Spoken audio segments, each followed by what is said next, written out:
Emission testing ko ngayon. Ito po ko.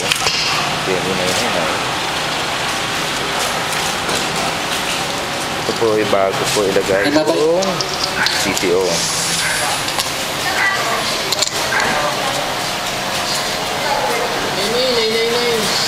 Malaya. Ano ba yan? 744. Nag-air ko po kayo? Wala. Okay, carbo niya. 3 point ano?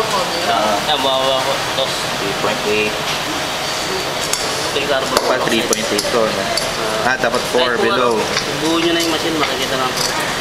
Tapos, Tapos ito po yung carbon, ito yung hydrocarbon. hydrocarbon dapat 800 below.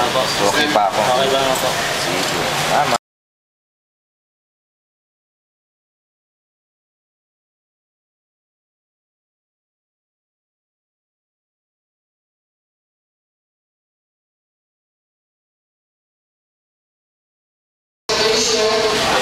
Test tayo ulit tapos ng araw.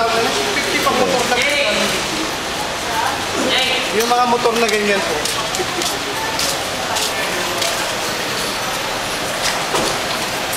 Diba? Parang lang mas bumaba ah. Ano nilalagay niya? Yan na results. Pa? Ano lang? BPI leasing. Bumaba yung result eh. Ano sir? Iba yung kahapon eh.